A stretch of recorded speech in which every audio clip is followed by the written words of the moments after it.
동아, 안녕하세요. 오늘은 식단에 대해서 이야기해 보도록 할 거예요.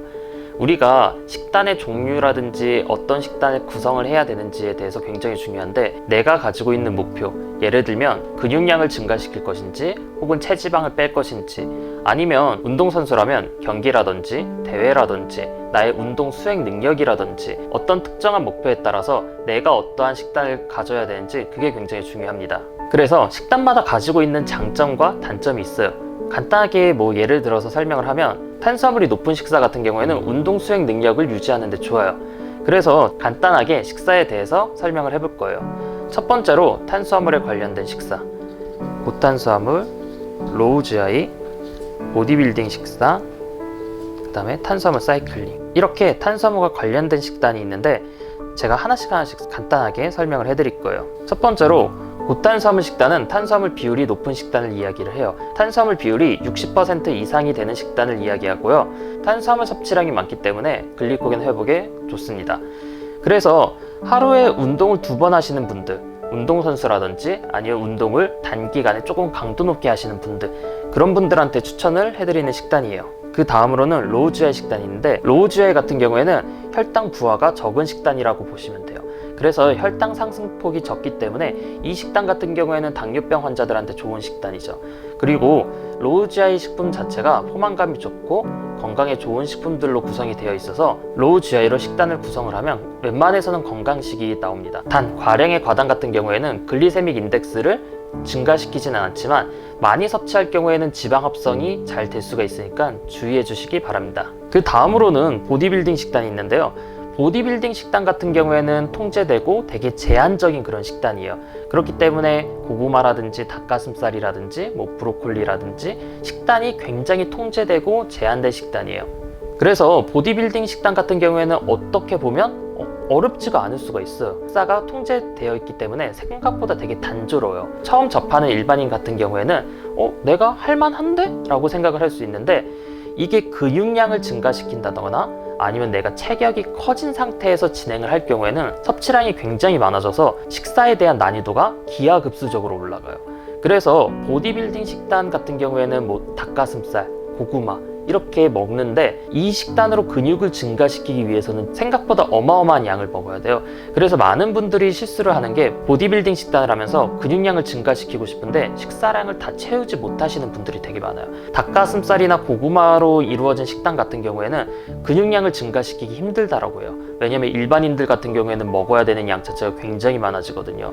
그래서 다이어트 할 때는 괜찮을 수 있어도 근육량을 증가시킨다라고 하면 난이도는 높은 식단입니다. 그 다음으로는 탄수화물 사이클링이 있는데요. 이 식단 같은 경우에는 탄수화물을 적게 먹고, 그 다음 매우 적게 먹고, 그 다음 탄수화물을 많이 먹어주는 식단이에요. 쉽게 말해서 글리코겐을 고갈시키고 그 다음에 로딩하는 식단이에요.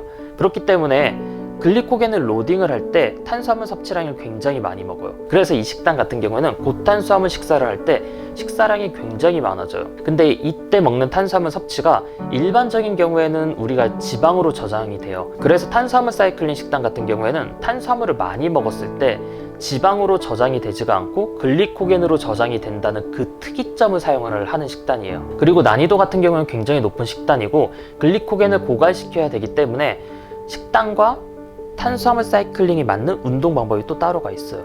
이 식단 같은 경우에는 짧은 시간 안에 몸에 변화를 줘야 될 때 괜찮은 식단이긴 하지만 난이도가 굉장히 높은 식단이에요. 그리고 그 다음 식단으로는 단백질과 관련된 식단이에요. 그래서 고단백질, 그 다음에 초저칼로리 고단백질 식단이 있는데, 쉽게 말해서 고단백질 식단 같은 경우에는 내가 근손실을 방지하기 위한 식단이라고도 볼 수 있어요. 일반적인 다이어트 식단은 내가 적정량의 단백질을 섭취를 해주고, 그 다음에 다이어트 속도가 너무 빠르지만 않으면 근손실은 일어나지가 않아요. 물론 운동도 열심히 해준다고 하면. 하지만 근손실이 일어나는 그런 경우들이 분명히 있어요. 어떨 때? 다이어트 속도가 너무 빠를 때, 혹은 내가 운동을 조금 적게 했을 때, 그럴 때 이제 근손실이 올 수가 있는데, 그런 것들을 조금이나마 방지하기 위해서 이런 고단백 식단을 가져줘요. 그래서 고단백 식단 같은 경우에는 진짜 짧은 시간 안에 몸을 많이 빼야 될 때, 고단백 식단이 어울리는 식단이 초저칼로리 고단백 식단. 칼로리를 굉장히 적게 먹는 식단이에요. 근데 이런 식단 같은 경우에는 당연히 근손실이 수반될 수밖에 없는데 정말 내가 어쩔 수 없는 상황에서 몸무게를 진짜 빠르게 빼야 된다. 그런 사람들한테 좀 추천되는 식단이죠. 고단백 식단 같은 경우에는 칼로리를 굉장히 적게 먹으면서 내가 근손실을 날 수 있는 그런 상황에서 먹기 때문에 사실상 영양사 입장에서는 추천해 주지는 않는 식단이에요. 그래도 여러분들이 정말 빠르게 체중을 빼야 된다라고 하면 이런 식단을 제가 추천해 주기도 하죠. 그 다음으로는 지방과 관련된 식단, 고지방 다이어트랑 케톤 식단이 있어요. 고지방 다이어트 식단 같은 경우에는 말 그대로 지방 섭취량을 많이 해주는 건데 여기서 가장 중요한 거는 탄수화물 섭취가 많지 않다라는 거예요. 그리고 케톤 식단 같은 경우에는 거의 극저 탄수화물이나 아니면 무탄수로 이렇게 가는데 고지방 식단을 심화한 게 케톤 식단이라고 좀 생각을 하시면 되겠죠. 고지방 다이어트인지 케톤 식단 같은 경우에는 포만감을 주기가 좋아요. 내가 지방 섭취량이 많기 때문에 내가 포만감을 주기가 좋은데 그래서 내가 식욕이라든지 아니면 좀 식사라든지 그런 것들이 통제가 안 되시는 분들이 사용을 하면 좋은 식단이기도 하지만 그만큼 난이도가 굉장히 높은 식단이에요. 왜냐하면 지방 섭취량이 많아지면 식품에 대한 오차가 굉장히 커져요. 지방 같은 경우에는 보통 고기에 많은데 고기 같은 경우에는 어떻게 도축했느냐에 따라서 다를 수가 있어요. 그래서 지방이 많게 고기를 잘랐는지 혹은 지방이 적게 고기를 잘랐는지 그리고 우리가 어떻게 조리를 하느냐에 따라서 지방 함량이 바뀔 수가 있기 때문에 지방의 오차가 생각보다 되게 많은 편이에요. 그리고 지방 섭취량이 많기 때문에 우리나라 식단이랑 좀 맞지가 않아요. 우리나라는 밥식 문화, 탄수화물 위주의 그런 식단이 많은데 고깃값이 비싼 우리나라에서는 사실상 굉장히 하기가 힘든 식단이에요. 그럼에도 불구하고 이 식단 자체에 긍정적인 면도 분명히 있어요. 하지만 우리나라 식문화라든지 우리나라 정서라든지 그런 부분에 좀 맞지가 않기 때문에 좀 어려운 식단이기도 하죠. 그래서 이런 식단을 가졌을 때 가장 큰 장점은 우리 몸의 지방 에너지 이용률이 늘어나요. 이 식단을 가졌을 때 평소에 사용하던 지방 비율보다 조금 더 지방을 더 많이 에너지원으로 사용을 해요. 하지만 그럼에도 불구하고 좀 어렵고 리스크도 있기 때문에 제가 추천은 잘 안 하는 식단이죠. 그 다음으로는 이제 저칼로리 식단 있는데 이 식단 같은 경우에는 대략적인 칼로리랑 그다음 단백질 섭취량만 신경 쓰는 거예요. 그래서 조금 여유 있게 보는 건데 탄수화물이라든지 지방 같은 경우에는 에너지원이에요. 그래서 내가 탄수화물을 많이 먹은 날에는 지방을 적게 먹으면 되는 거고 지방을 많이 먹은 날에는 탄수화물 섭취량을 줄여주면 되거든요. 물론 단백질 섭취량은 고정이에요.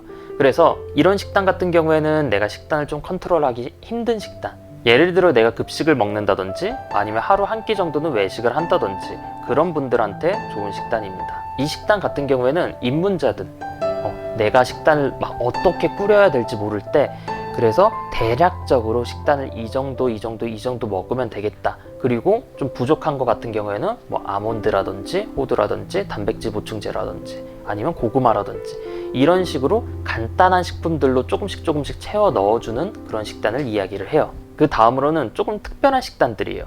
그래서 간헐적 단식, 모방 단식, 격일 단식. 작년이나 재작년이나 이 식단들이 좀 이슈가 되기도 했었어요. 뭐 좋다 안 좋다 그런 얘기도 많았는데 개인적으로는 잘못 알려져 있는 부분들이 굉장히 많아요. 간헐적 단식이라든지 모방 단식, 격일 단식 같은 경우에는 다이어트 방법보다는 하나의 식사 패턴, 내가 건강해지기 위한 식사 패턴으로서 받아들이는 게 맞아요. 살을 빼려는 사람들보다 건강을 챙기려는 사람들한테 더 추천해주는 식단이에요. 간헐적 단식이라든지 모방 단식, 격일 단식 같은 경우에는 내가 다이어트, 체중 감소가 아니라 얘네들이 분류되어 있는 게 어떻게 보면 수명, 에이징과 관련된 그런 쪽으로 분류가 되어 있어요. 그래서 내가 더 오래 살기 위해서는 이런 식단을 해주면 좋다라는 연구들이 많아요. 간헐적 단식이라든지 모방 단식이라든지 격일 단식이라든지 이런 식단 자체가 좀 최근에 유명한 저널, 셀 메타볼리즘이라든지 그런 저널에서 쥐 실험에서 되게 드라마틱한 효과가 있는 거예요. 뚱뚱한 쥐한테 제한된 시간 동안만 먹이게 했더니 건장해진 거예요. 살이 빠지고 근육량이 올라가고. 그래서 와 이게 굉장히 좋다라고 해서 여러 가지 형태로 막 진행이 되었어요. 그리고 최근에서야 좀 사람들한테 적용이 되면서 이제 임상 실험이 조금 더 본격적으로 되긴 했는데 사람은 쥐가 아니다 보니까 제한된 시간 안에 굉장히 많은 식사를 하게 되는 거예요. 또한 사람이 쥐가 아니다 보니까 쥐는 배부르면 안 먹어요. 근데 사람은 상상 이상의 칼로리를 섭취하는 경우도 있는 거예요. 그래서 사람을 대상으로 한 실험 같은 경우에는 조금 오차라든지 그런 것들이 굉장히 많았었는데, 그래서 최근에는 14시간 동안 단식을 하고 10시간 동안만 먹어도 어느 정도의 효과가 있다, 뭐 그런 연구 결과들도 나와요. 그래서 간헐적 단식이라든지 모방 단식이라든지 격일 단식 같은 경우에는 여러분들이 식사를 안 하는 게 미덕이 아니에요. 얘네들 같은 경우는 식사를 제한된 시간 안에, 제한된 형태 안에 굉장히 잘해줘야 돼요.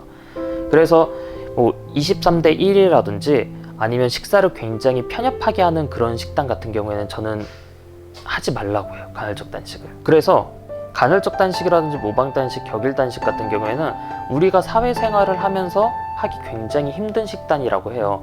그래서 제가 식단의 난이도를 굉장히 높게 보고 웬만해서는 제가 좀 추천을 하지는 않는 식단이기도 합니다. 그래서 오늘 식단을 한번 이렇게 훑어봤어요. 여러분들이 식단을 고를 때 본인의 목적에 맞는, 그리고 내가 할 수 있는, 나의 환경에 맞는 그런 식단을 가지시는 게 굉장히 중요해요. 어떤 식단이 좋다라고 해도 내가 한 번도 해보지 않은, 그리고 굉장히 난이도가 높은, 그리고 내가 환경적으로나 금전적으로 하기 힘든 식단을 하면 그 식단은 실패할 가능성이 굉장히 높아요. 그래서 내가 식단에서 얻을 수 있는 게 무엇이 있는지, 그리고 이 식단을 하기 위해서 들어가는 비용이라든지 노력이라든지 내가 좀 투자해야 되는 것들이 무엇이 있는지 좀 더 확인을 해보고, 그리고 운동과 목표에 맞는 식단을 가져가시면 성공적인 식단을 하실 수 있을 겁니다. 다음 시간에는 각각 식단에 대해서 조금 더 자세하게 제가 설명을 해보도록 하겠습니다. 오늘 여기까지 하도록 할게요. 뽕빠.